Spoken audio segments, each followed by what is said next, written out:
Hello everyone, welcome to my YouTube channel Avinash Pawari MRS. Today we are going to study textbook in English for class 11 Hornbill, chapter number 5, The Alien Planet, The Green Movement's Role by Nani Palkhiwala.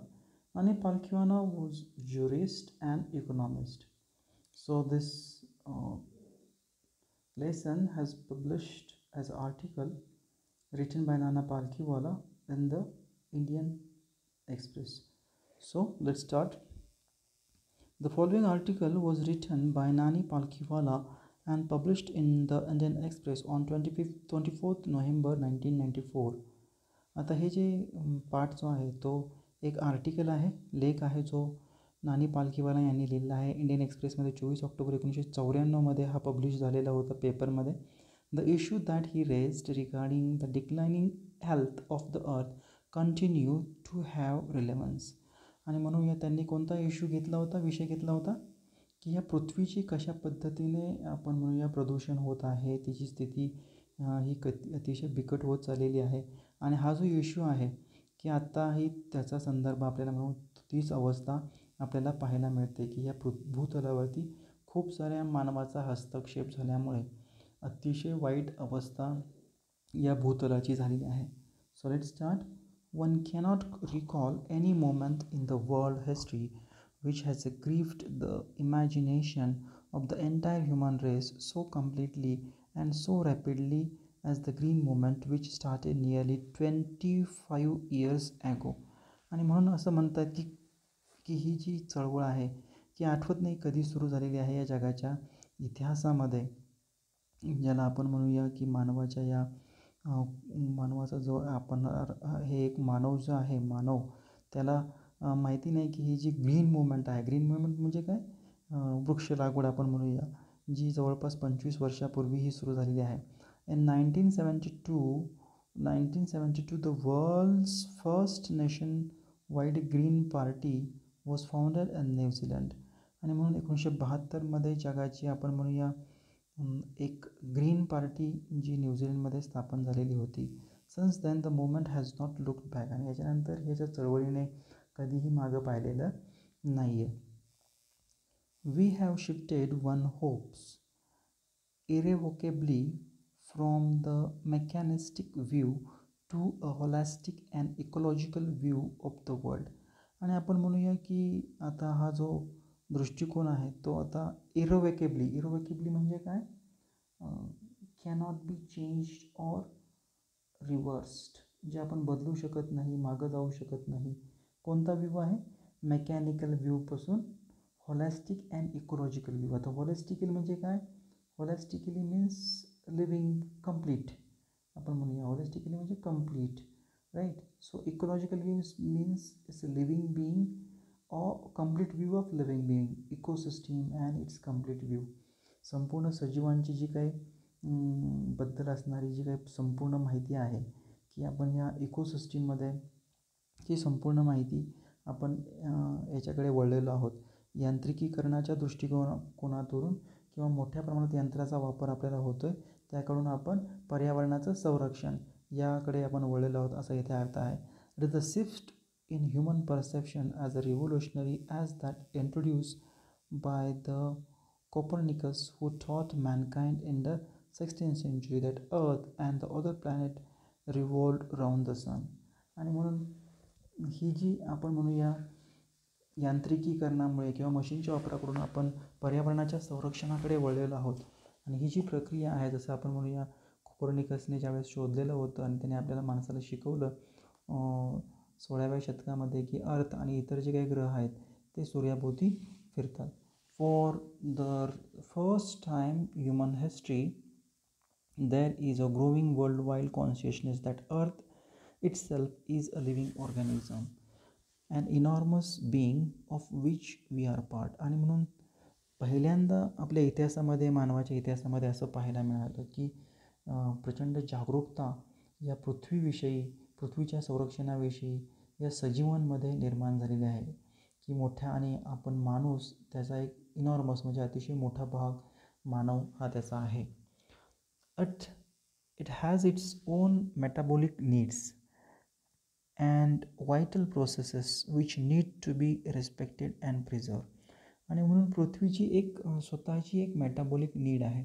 आता metabolic म्हणजे काय आहे की living organism that enable them to have a chemical process that causes food to be used for growth and energy. म्हणजे आपण म्हणूया की ही एक अतिशय ही एक अशी एक सजीव आहे ज्याला म्हणूया की त्याच्यामध्ये एक काहीतरी रासायनिक प्रक्रिया होते आणि ज्याच्यामुळे आपण अन्न हे कशासाठी यूज केलं जातं, वाढीसाठी, किंवा त्याची ऊर्जाही वापरली जाते. त्या पद्धतीने इट म्हणजे इथे अर्थ आहे. ह्या अर्थची पण एक स्वतःची एक काहीतरी गरज आहे. काय गरज आहे? तिला सुरक्षित ठेवलं पाहिजे, तिला आपण म्हणूया तिचा विकास झाला पाहिजे, तिच्यामध्ये एनर्जी दिली पाहिजे, म्हणून त्यालाही आपण फूड दिलं पाहिजे, अशी त्याची गरज आहे. आणि एक आपण म्हणूया अतिशय महत्त्वाची प्रक्रिया आहे आणि ज्याचा आपण आदर केला पाहिजे, पृथ्वीचं आपण संरक्षण केलं पाहिजे. The earth as vital signs reveal a patient in declining health. आणि म्हणून ह्या अर्थचं जे काय आपण म्हणूया इम्पॉर्टंट आपण जे चिन्ह जे आहे किंवा जी ओळख आहे ते सांगते की कशा पद्धतीने तिची अवस्था कशी झालेली आहे, की असं पेशंट आहे ज्याची तब्येत खूप खराब होत झालेली आहे. We have begun to realise our ethical obligation to be good steward of the planet and responsible trustee of the legacy to future generation. आणि म्हणून आपण याचा महत्त्वाचा घटक आहेत. आता स्टीवर्ड म्हणजे काय? मॅनेजर.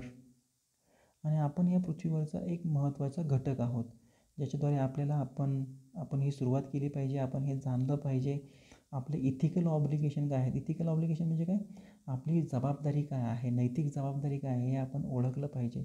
आणि म्हणून आपण या ग्रहाचे एक मॅनेजर आहोत आणि आपण या पृथ्वी ग्रहासाठी आपण जबाबदार सगळे मानव हे आहोत. आणि म्हणून आपण पुढच्या पिढीसाठी आपण त्यांच्यासाठी ही जो सोर्स आहे, रिसोर्स आहे, तो त्यांच्यासाठी आपण त्यांना राखून चांगल्या पद्धतीने ठेवू शकतो. The concept of sustainable development was popularised in 1987 by the world commission of environment and development. आणि 1987मध्ये जे काही वर्ल्ड कमिशन होतं, जे पर्यावरणाविषयी होतं आणि त्याच्या विकासाविषयी होतं, त्यांनी सांगितलेलं आहे की 1987मध्ये सस्टेनेबल डेव्हलपमेंट. आता sustainable development is development without depletion of the natural resource. Natural रिसोर्सचं आपण म्हणूया न संपवता विकास हा केला पाहिजे, पर्यावरणाची हानी न करता विकास करायचा आहे. आणि म्हणून ही संकल्पना पुढे आली. In its report it defined that idea as a development that meets the need of the present. आणि म्हणून याच्यामध्ये सांगितलेलं आहे की without compromising the ability of future generation to meet their needs, without stripping the natural world of resources future generation would need. आणि म्हणून आपण याच्यामध्ये सांगितलेलं आहे की डेव्हलपमेंट म्हणजे काय, की आपण फक्त आत्ताच्या गरजा भागवायच्या नाही आहेत, तर आपल्याला पुढच्या पिढीसाठी ज्या काही गरजा आहेत त्याही भागल्या पाहिजे, असा वापर आपण केला पाहिजे. आणि म्हणून हा जो जागतिक साधनसंपत्ती आहे ही पुढच्या पिढीच्या गरजा कशा भागवेल या दृष्टीने आपण त्याचा उपयोग हा केला पाहिजे, पर्यावरणाची हानी न करता. In the zoo at Lusaka, Zambia, there is a cage where the notice reads. आणि म्हणून इथे एक प्राणी संग्रहालय आहे लुसाका झांबिया येथे. तिथे एक पिंजरा आहे आणि तिथे एक नोटीस लावलेली आहे. ती काय सांगते? The world most dangerous animal. इथे सांगितलेलं आहे की जगातला अतिशय भयानक प्राणी. Inside the cage there is no animal but a mirror where you see yourself. आणि पण त्या प्राणी संग्रहालयात गेल्यानंतर कोणताही प्राणी त्याच्यामध्ये नाही आहे, परंतु आपल्याला एक आरसा दिसतो ज्याच्यामुळे तुम्हाला पाहू शकता. Thanks to the efforts of a number of agencies in different countries a new awareness has now dawned upon the most dangerous animal in the world. आणि म्हणून आपण म्हणूया की अशा एजन्सीजला आपण आभार मानले पाहिजे की काही देशांनी एक डॉन सुरू झालेला आहे, म्हणजे तिथे सुरुवात झालेली आहे. बिगिन, डॉन म्हणजे बिगिन, सुरुवात झालेली आहे. कशाची सुरुवात झालेली आहे की हा जो खतरनाक प्राणी जो आहे या जगातला तो माणूस आहे आणि त्याने ह्या पृथ्वीचा विनाश चालवलेला आहे. जास्तीत जास्त नैसर्गिक साधनसंपत्तीचा अतिरेकी वापर चालू आहे आणि म्हणून तेथे तो बोर्ड दिलेला आहे. So he has realise the wisdom of shifting from system based on domination to one based on participation. आणि म्हणून आता त्यांना कळालेलं आहे की आता आपला शिफ्ट जो आहे तो एका व्यक्तीचं जे काही प्रभुत्व आहे त्याच्यापासून पार्टनरशिपमध्ये अनेक लोकांचा सहभाग घेऊन तिथे आपल्याला हे जे शिफ्ट आहे, हे जे शहाणपण आहे, हे आपल्याला ओळखायचं आहे. जास्तीत जास्त लोकांचा त्याच्यामध्ये सहभाग घेऊन पृथ्वीचं आपल्याला संवर्धन करायचं आहे. Scientists have catalogued about 1.4 million living species with which mankind share the earth. आणि म्हणून सायंटिस्टने कॅटलॉग केलेला आहे. कॅटलॉग म्हणजे काय?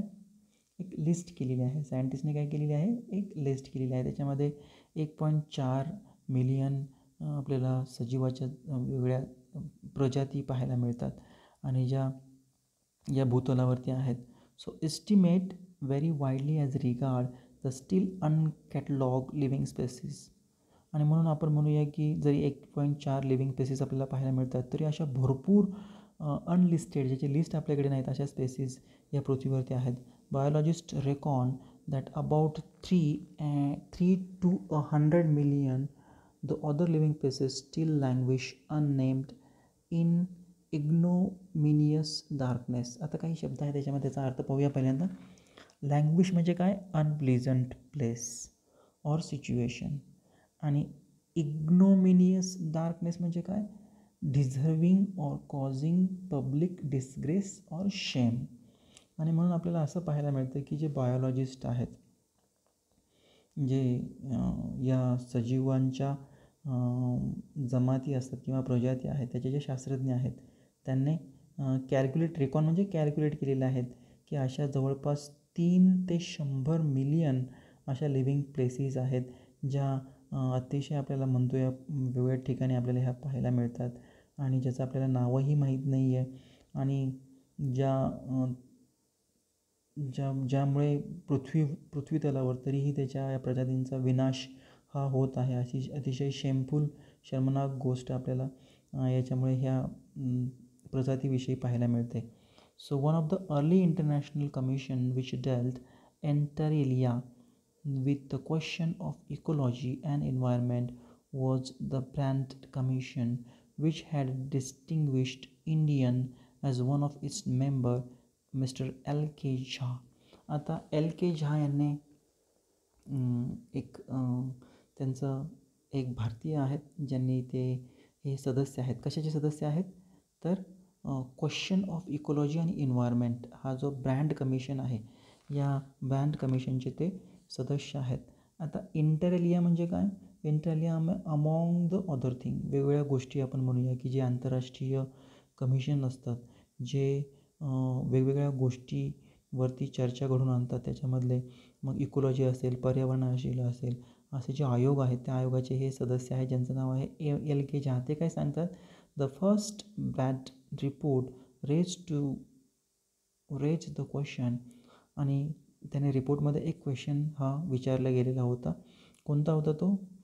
R we to leave our successor a scorched planet of advancing desert, improvised landscape and ailing environment. आणि मग त्याने सांगितलेलं आहे की आपले जे सक्सेसर आहेत, आपले जे काही पिढ्या इन फ्युचरमध्ये ज्या काही पिढ्या येणाऱ्या पिढ्या आहेत त्यांच्यासाठी आपण स्कॉच्ड म्हणजे काय?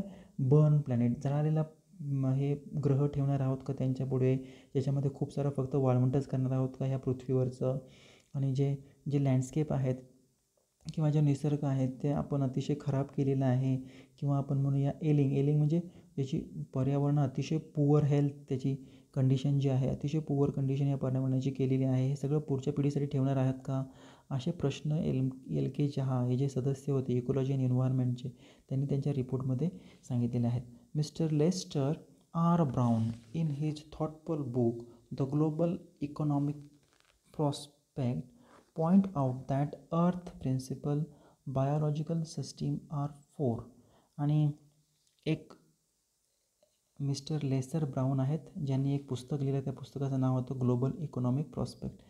त्यांनी पृथ्वीचं एक प्रिन्सिपल सांगितलेलं आहे, एक प्रमुख सांगितलेलं आहे की याच्यामध्ये या आपल्या पृथ्वीचे 4 महत्त्वाचे घटक आहेत, बायोलॉजिकल सिस्टीम आहेत त्याच्या म्हणूया.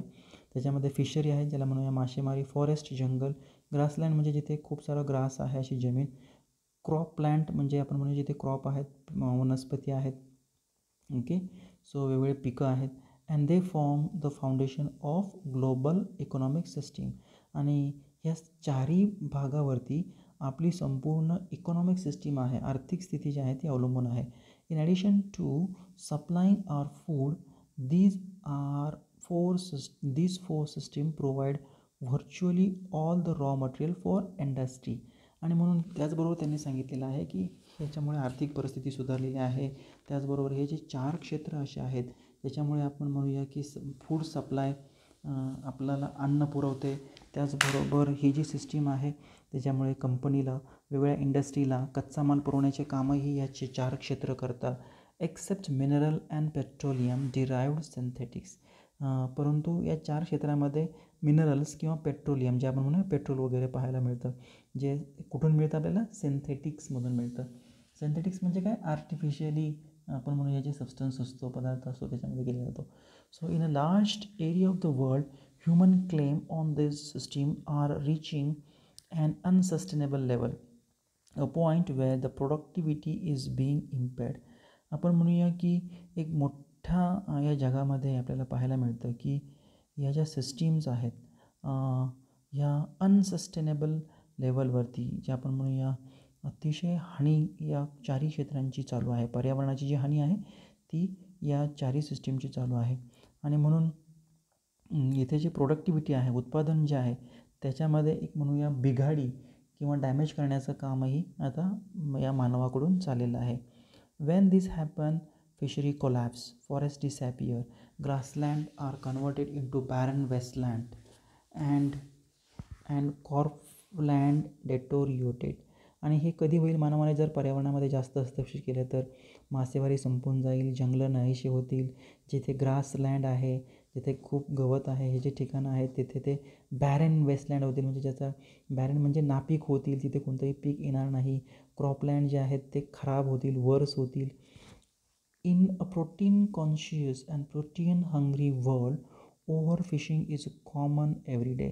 आणि म्हणून आत्ताचा जो समाज आहे ज्याला खूप प्रोटीनविषयी जागृत आहे, ज्याला म्हणूया प्रोटीनविषयी तो खूप भुकेलेला आहे, या जगामध्ये मासे हा एक दैनंदिन जीवनामध्ये अविभाज्य बनलेला आहे, जे जे माणूस हा सेवन करतो. In poor countries local forest are being decimated in order to procure firewood for cooking. आणि आपण म्हणूया काही जे गरीब देश आहेत त्याच्यामध्ये जे जंगल आहेत ते डेसिमेटेड केले जातात. डेसिमेटेड म्हणजे काय, रिड्यूस, कमी केलेलं आहे. कशासाठी, तर अन्न ज्यावेळेस आपण स्वयंपाक करतो स्वयंपाकासाठी ते फायरवूड म्हणून वापरलं जातं, जाळण्यासाठी, लाकूड जाळण्यासाठी उपयोग केला जातो. So in some places firewood has become so expensive that what goes under a pot not cost more than what goes inside it. आणि म्हणून काही ठिकाणी तर हे जे लाकडं आहेत ते खूप महागडे झाले आहेत. म्हणून एखाद्या आपण म्हणूया की एखाद्या मडक्यामध्ये आतमध्ये काय आहे त्याची किंमत ही खूप जास्त आहे, त्या मडक्याची किंमत जास्त आहे. किंवा आपण म्हणूया what goes under the pot now cost more, त्या पॉटच्या आतमध्ये काय जातं त्याची किंमत ही जास्त आहे. वॉट गोज इनसाइड इट, त्याच्या आतमध्ये काय आहे त्याच्यापेक्षा. So since the tropical forest is, in the word of Dr. Meyer, the powerhouse of evolution, several species of life faced extinction as a result of its destruction. आणि म्हणूया की काही tropical कंट्रीजमध्ये डॉक्टर मायर हे सांगतात की त्याच्यामध्ये इव्होल्युशन म्हणजे क्रांती, बदल होण्याची गरज आहे. पॉवर हाऊस मॅक्सिमम याच्यामध्ये उत्क्रांती होण्याची ही गरज आहे, कारण वेगवेगळ्या प्रजाती आपल्याला या जीवनाच्या प्रजाती आपल्याला पाहायला मिळतात, ज्याचा आपल्याला फेस एक्सटिंक्शन म्हणजे एंड आपल्याला पाहायला हा मिळतो. आणि त्याच्यामुळे विनाश हा होत आहे असं डॉक्टर मायर यांनी सांगितलेलं आहे. So that was the first part. Will continue in next of our session. Thank you friends for watching this video.